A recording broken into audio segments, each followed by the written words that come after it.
திருப்பதி ஏழுமலையான் கோயிலில் சக்கரத்தாழ்வார் தீர்த்தவாரியோடு பிரம்மோற்சவ விழா நடைபெற்றிருக்கிறது. கூடுதல் தகவல்களை வழங்குவதற்காக செய்தியாளர் ஜெயக்குமார் இணைகிறார். விவரங்கள் ஜெயக்குமார்.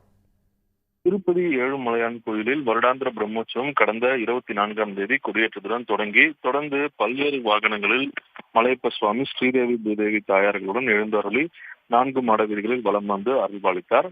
பிரம்மோற்சவத்தின் கடைசி நாளான இன்று காலை கோயிலில் இருந்து உற்சவ மூர்த்திகளும் சக்கரத்தாழ்வாரும் ஊர்வலமாக வராகசுவாமி கோயில் அருகே கொண்டு வரப்பட்டு அங்கு சிறப்பு திருமஞ்சனம் நடைபெற்றது.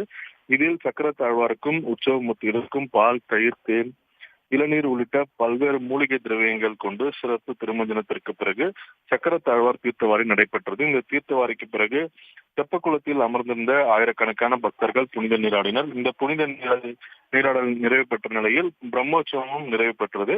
இன்று மாலை ஏழுமலையான் கோயிலில் பிரம்மோற்சவத்திற்காக ஏற்றப்பட்ட கருட கொடி இன்று மாலை இறக்கப்படுகிறது. இத்துடன் இந்த ஆண்டுக்கான வருடாந்திர பிரம்மோற்சவம் நிறைவு பெறுகிறது. விவரங்களுக்கு நன்றி ஜெயக்குமார்.